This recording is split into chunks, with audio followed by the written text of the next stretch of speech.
puerta del espacio refrigerado, por ejemplo. En cuanto se abre una puerta para introducir, por ejemplo, más productos, entonces el aire caliente del espacio, el aire caliente del medio ambiente ingresa al espacio refrigerado. Entonces, lo que se hace es considerar lo siguiente. En el espacio refrigerado, la densidad del aire va a ser mayor. Y lo que pasa entonces es que el aire frío va a empezar a salir por debajo de la puerta y en consecuencia el aire caliente que se encuentra en el exterior va a empezar por la parte superior. Me das un minuto, por favor.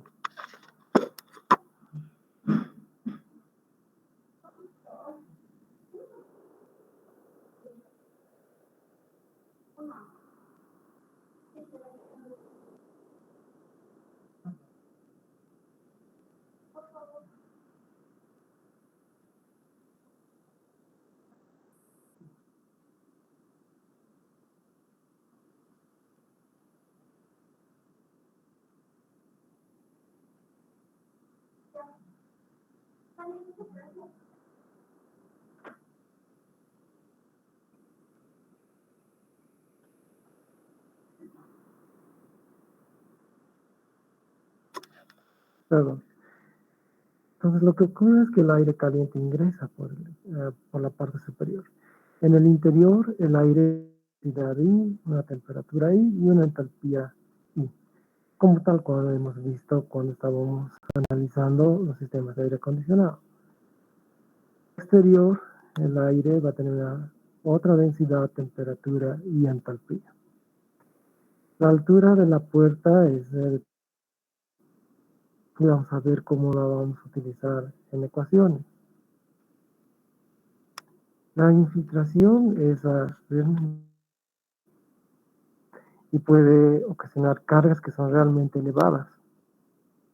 Y justamente depende de estas características de las humedades, de las puertas, cantidad y número de puertas que están abiertas.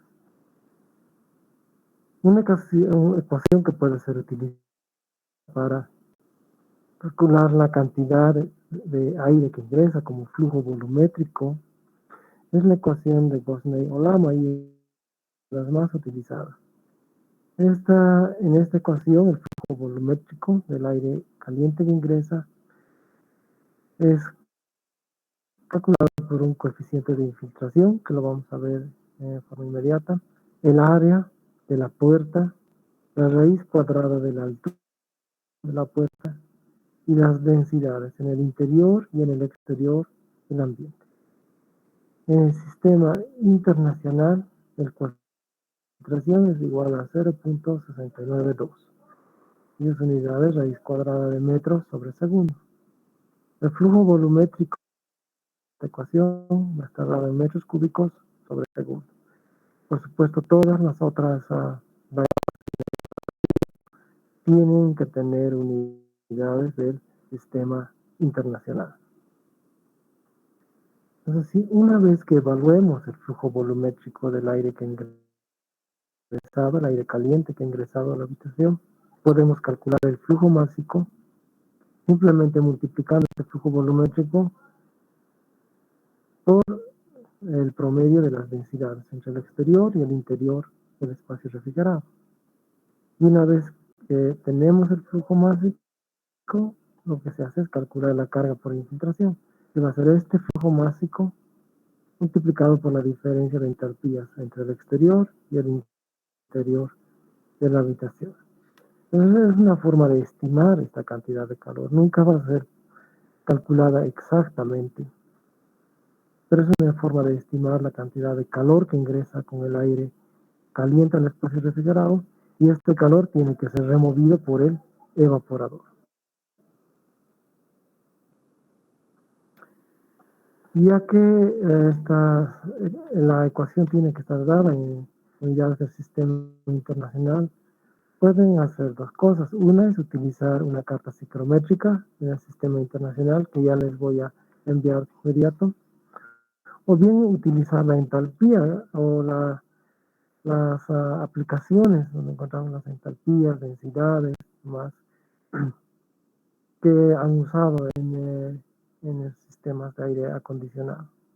Entonces las entalpías se pueden encontrar de la misma forma en la que hemos utilizado la anterior carta psicométrica y por supuesto van a estar dadas a temperaturas bajas porque son sistemas de refrigeración.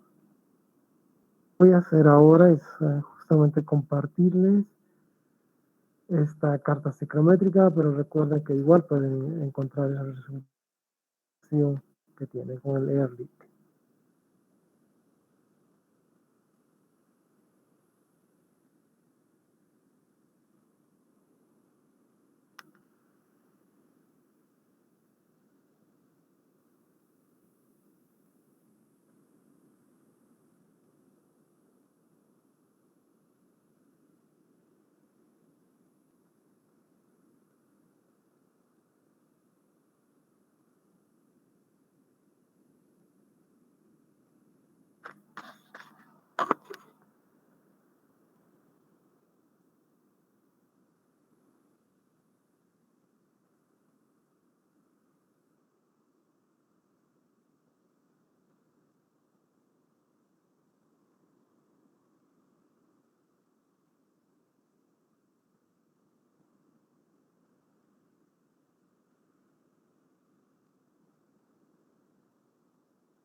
Bien, entonces ya tienen esta carta ciclométrica, pueden utilizarla y podemos hacer un ejemplo para aplicar esta ecuación. Vamos a decir que las condiciones en la habitación refrigerada son menos 4 grados Celsius y 90% de humedad relativa. Hemos visto que esta humedad y esas temperaturas son adecuadas para diferentes compuestos, diferentes alimentos también. En la primera unidad. Es decir, que las condiciones en el exterior son 35 grados Celsius y 60% de humedad relativa. Esto sería muy común en Santa Cruz, por ejemplo, en el verano. Y nos piden que calculemos la velocidad de transferencia debido a la infiltración por una puerta de 2.5 metros de alto y 1.5 metros de ancho. Entonces pueden obtener todos sus datos como lo han hecho en condicionado. Y nuevamente les digo, bien utilizan la carta psicométrica o pueden utilizar también la aplicación que tienen. Válido, van a obtener los mismos resultados. Entonces calculen por esa carga por infiltración. No es muy difícil, nos daremos unos 15 minutos y vemos los resultados que ustedes tienen y los que yo he obtenido.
Muy bien, ya pudieron calcular el calor que se gana por la infiltración.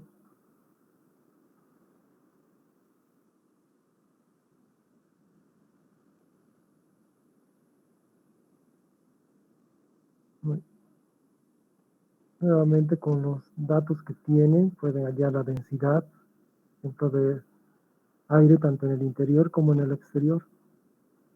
Tiene la altura de la puerta, el área de transferencia, en este caso va a ser el área de la puerta, y tiene el coeficiente de infiltración. Entonces, nos veremos en unos 5 minutos más y calculen el flujo volumétrico con esta ecuación.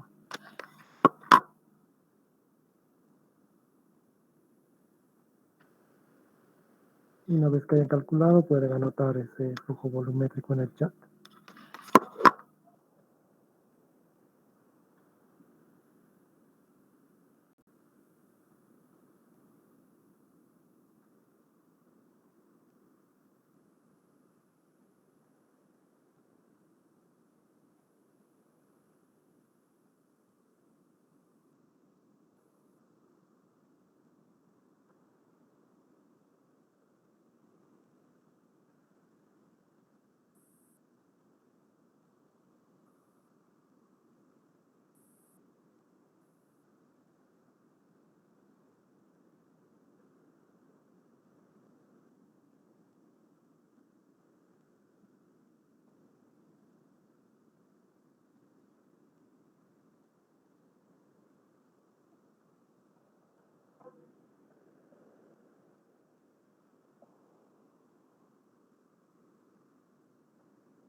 Muy bien, analicemos entonces este ejercicio. Tienes la temperatura y la humedad relativa en el interior, la temperatura y la humedad relativa en el exterior. Tienen el alto y el ancho de la puerta. Entonces, con estos datos de temperatura y entalpía en la carta psicométrica o bien con la aplicación Erlite pueden encontrar las entalpías y las densidades, tanto en el interior como en el exterior del espacio refrigerado. Tenemos el área de la puerta, que no es nada más que el alto por el ancho, y luego es simplemente reemplazar primero las densidades, el área y el alto, y así vamos a tener el flujo volumétrico de aire caliente que ingresa al espacio refrigerado. En este caso son 1.46 metros cúbicos sobre segundo. Una vez que tenemos el flujo volumétrico, lo que hacemos es multiplicar este por el promedio de las densidades, como hemos visto. Entonces tenemos el flujo másico.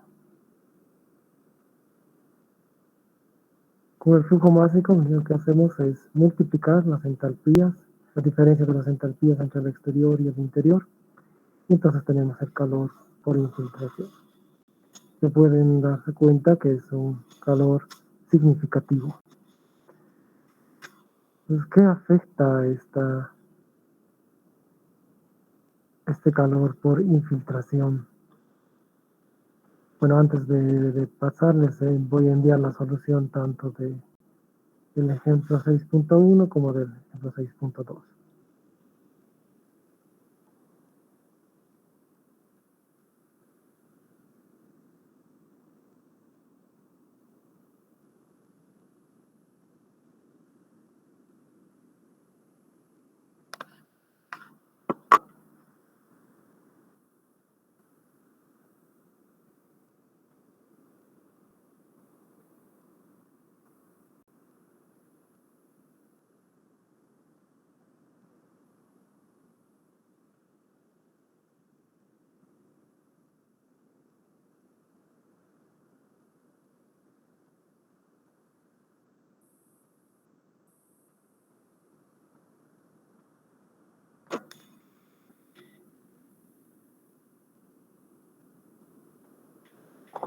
Depende de las condiciones termodinámicas, tanto en el interior como en el exterior, esas tienen que ser consideradas.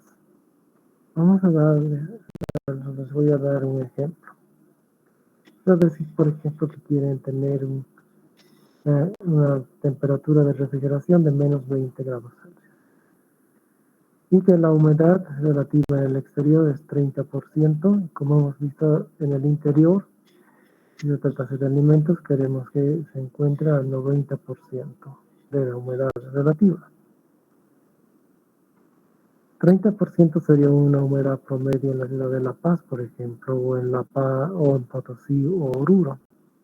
Si vamos a refrigerar a menos 20 grados Celsius, tendríamos que considerar nuestra temperatura, por ejemplo, en el exterior.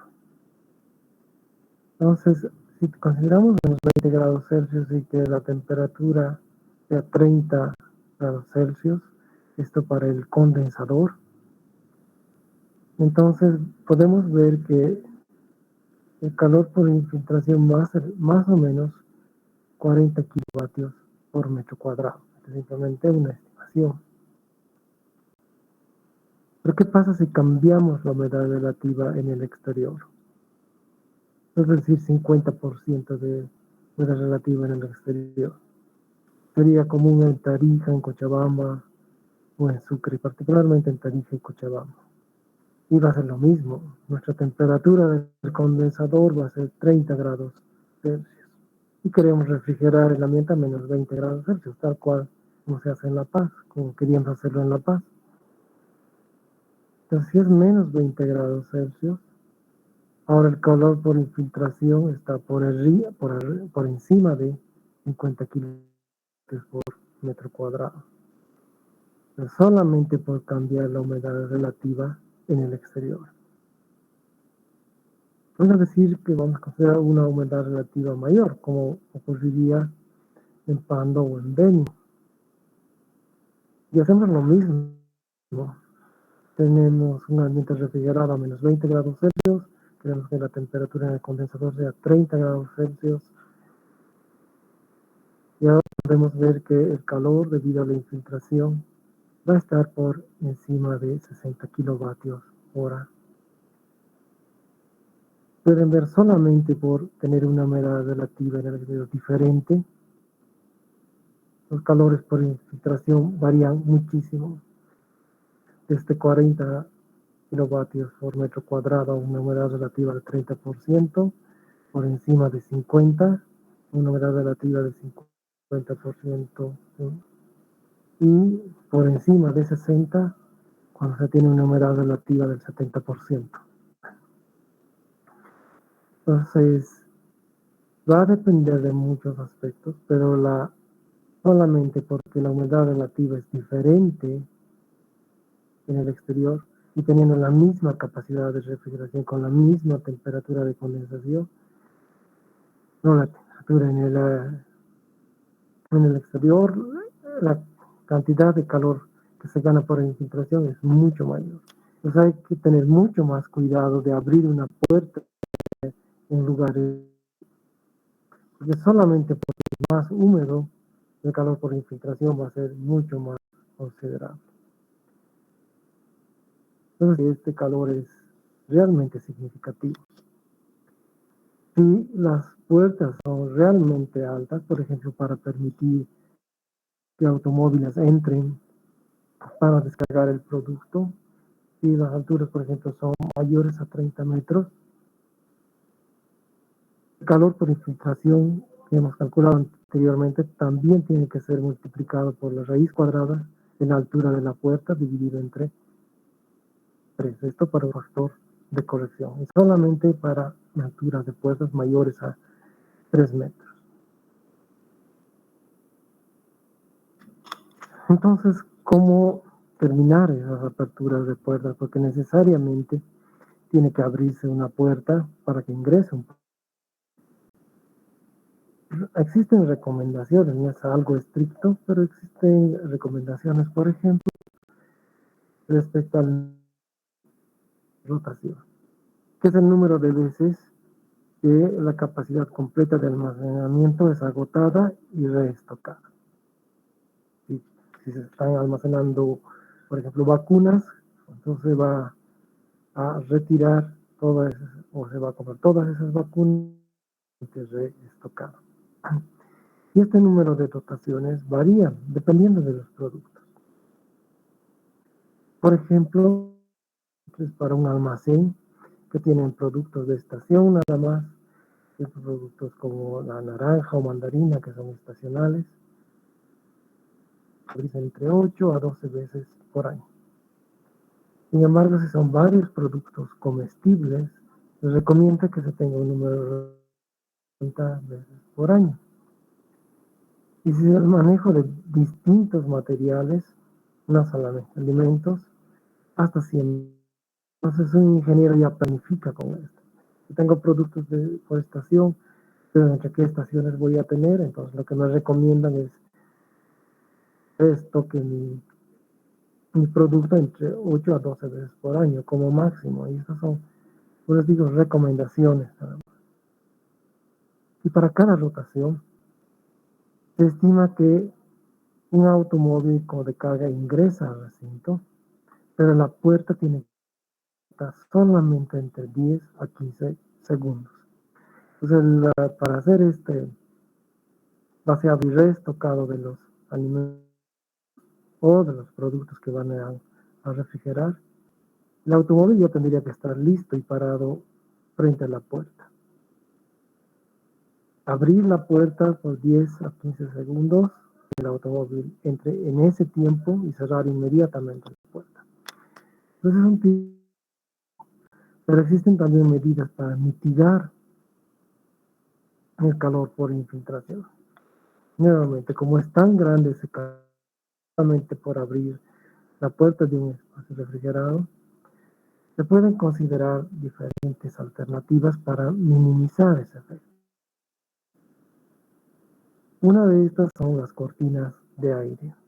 Pues lo que se hace es usar un soplador delante de la puerta y aire a través de la puerta. Una parte del aire va a ingresar al espacio refrigerado y otra va a salir. Con el tiempo, esta parte de la cortina del aire se va a enfriar y esta va a tener una temperatura algo mayor a esta. Pero entonces ya van a tener una protección para el frío y las cargas por influencia. Esta es una alternativa conveniente, se la utiliza en diferentes ambientes, también en ambientes refrigerados, pero también, por ejemplo, en ambientes que tienen aire acondicionado, particularmente en lugares muy cálidos. Por ejemplo, habitaciones de hotel frías o el mismo hotel a una temperatura menor a la temperatura. Entonces las personas pueden entrar y salir del hotel, pero esta cortina siempre está manteniendo las pérdidas por infiltración. Entonces no solamente se va a aplicar a espacios refrigerados, sino también puede aplicar a sistemas con aire acondicionado. Pero tiene desventajas. La desventaja es que su soplador tiene que estar todo el tiempo funcionando. Entonces, ¿cuándo se va a parar para hacer mantenimiento del soplador? Y va a ser cuando exista menor cantidad de tráfico a través de la puerta.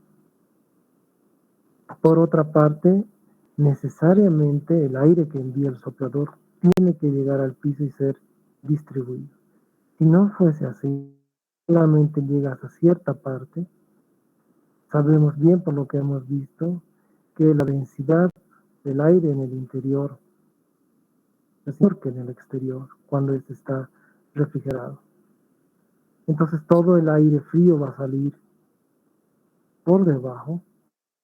El soplador va a tender a que todo el aire caliente ingrese más rápidamente al espacio refrigerado. Entonces más bien va a ser contraproducente, lo van a calentar mucho.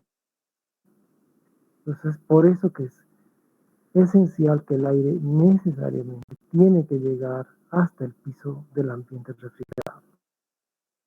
Otro inconveniente es que exista otra puerta en el lado opuesto de la habitación con un soplador.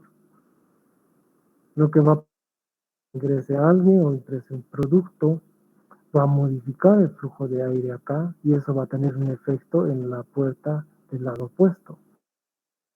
Y van a ganar ya sea esta o la otra puerta, dependiendo del flujo que envíe el soplador, van a ganar buena cantidad de aire caliente y va a ser el sistema todo el tiempo va a ser inestable.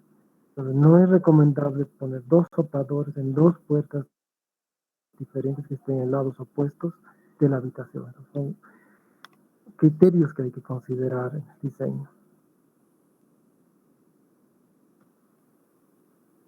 Esas cortinas son eficientes. Eso es justo lo que les acabo de decir. Hay que considerar que la carga por infiltración va a ser igual al flujo de masa del aire que es devuelto al espacio refrigerado. Entonces eso es importante tomar en cuenta esas diferencias de entalpía para el diseño del soplador. Existen otras alternativas de cortinas de aire, pueden hacerse de forma horizontal también, son más eficientes que las anteriores, sus eficiencias pueden variar entre 65 y 80%, y en esas eficiencias la carga por infiltración es evitada. Aunque estas son más eficientes, por supuesto el soplador tiene que tener una mayor capacidad, entonces también tiene un costo energético. Y es algo que hay que evaluar porque lo que el evaporador está haciendo es remover energía. Pero nosotros también estamos añadiendo algo de energía con el soplador. Una alternativa a esto son las cortinas de bandas de plástico. como en este caso. Entonces, estas cortinas pueden ser puestas en los ambientes refrigerados y solamente van a ser removidas cuando ingresen vehículos al interior. Sin embargo, no es necesario removerlas cuando ingresen personas al espacio refrigerado. Entonces, todo el tiempo van a tener una protección contra las cargas por infiltración. Son muy efectivas, pueden tener incluso hasta del 90%, y cuando existe un auto que ingresa o sale del ambiente es del 80%. Por supuesto, nuevamente hay que tener en cuenta que el auto ya tiene que estar listo para ingresar, no hay que remover estas cortinas por más de 15 segundos. ¿Cuáles son las desventajas? Realmente el mantenimiento. Estas cortinas se desgastan rápidamente. Entonces hay que ir viendo que no estén dañadas, y en cuanto se vean daños en las cortinas hay que cambiarlas o hay que cambiar parte de ellas. Entonces, esas dos son algunas de las formas que se pueden utilizar para evitar las cargas por enfriamiento. Por ejemplo, en Suecia lo que hacían en nuestros laboratorios era combinar. Teníamos un soplador como este dentro del espacio refrigerado y además las cortinas. Entonces, todo el tiempo estaba manteniendo aire frío acá y por otra parte estaban con las cortinas, evitaban que exista infiltración. Entonces no había, el evaporador no tenía que estar funcionando todo el tiempo. Entonces, es una carga más, esa carga por infiltración hay que sumarla a la carga por transferencia de calor, y es un calor más que tiene que remover el evaporador. Sin embargo, existen otras cargas. Por ejemplo, la carga debido al producto. Esto está principalmente referido a productos comestibles, y no cualquier producto comestible, sino productos comestibles que contengan azúcares, como las frutas, realmente, y varias verduras. En la carga debido al producto hay que considerar diferentes cargas que dependen si están enfriando o refrigerando los productos, los alimentos en este caso. Hay que tomar en cuenta calores específicos para calcular el calor sensible involucrado. Si es que se va a congelar el producto, hay que tomar en cuenta el calor latente relacionado con la congelación. Si solamente se va a refrigerar el producto, no se va a congelar, por ejemplo, se va a mantener a 4 grados Celsius, como pasa en nuestros refrigeradores. Si el ambiente a refrigerar solamente considera alimentos y no los va a congelar, hay que considerar que estos alimentos de todas formas se van a descomponer. Pues digo, principalmente los compuestos que tienen azúcares, como las frutas. Estos alimentos, como pasa en nuestros refrigeradores, por ejemplo, se descomponen lentamente, y esto es debido a microorganismos. Todos los alimentos tienen particularmente bacterias, y esos son los que están descomponiendo porque quieren asimilar estos azúcares, quieren utilizarlos como su alimento. Pero mientras están descomponiendo los alimentos, generan calor. Y esto pasa con diferentes células. Pasa con nuestros células también. Por ejemplo, ahora que está haciendo frío, si agarramos una barra de chocolate y comemos chocolate, de repente nos vamos a... Esto es debido a que nuestras células están asimilando el azúcar, todo el azúcar que se encuentra en el chocolate, y al asimilar este azúcar, al descomponerlo, están generando calor. Es por eso que percibimos más calor cuando comemos cosas que tienen azúcar, pastillas, chocolates. Es lo mismo con los alimentos. Entonces estos microorganismos, estas bacterias, están descomponiendo los azúcares para poder asimilarlos y están desprendiendo calor. Pero este calor que generan estos microorganismos tiene que ser removido por el evaporador. Entonces vamos a ver justamente las dos condiciones. Si el proceso se encuentra por debajo del punto de congelación, si van a congelar uno de los productos, hay que calcular primero el calor que tiene por encima del punto de congelación, es decir, desde la temperatura ambiente o la temperatura a la que se encuentre el alimento a congelación. Ese sería el calor sensible. No sería nada más que la capacidad calorífica específica CP por esa diferencia de temperatura, de la temperatura a la que se encuentra el alimento hasta la temperatura de congelación. Luego hay que sumar el calor de congelación, que no es nada más que el calor latente, y el flujo másico con el que ingresa el alimento por el calor latente del mismo. Y luego el calor por debajo del punto de congelación, que sería el calor sensible, como hemos calculado antes. El flujo másico por Cp por la diferencia de temperaturas entre el punto de congelación hasta el punto al cual hayan bajado la temperatura. Por ejemplo, si el alimento congela a -1 °C y su espacio refrigerado está a -5, sería desde -5 hasta -1 °C la diferencia de temperaturas.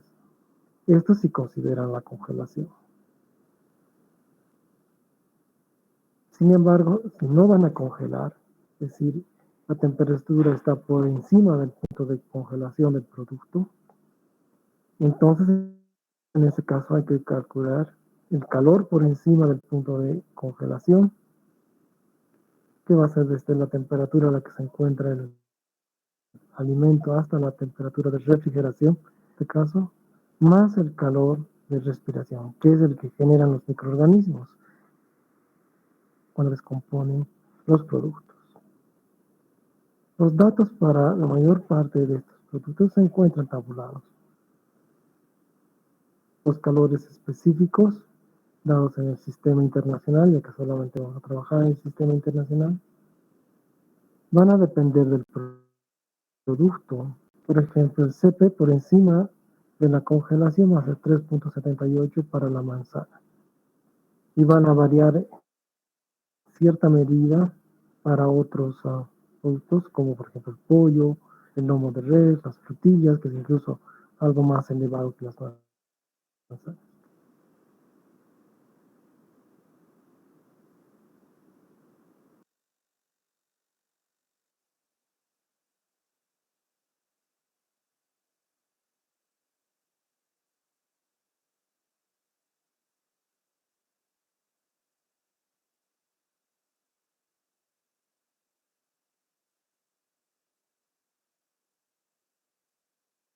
También se encuentran tabulados los calores latentes debido a la congelación.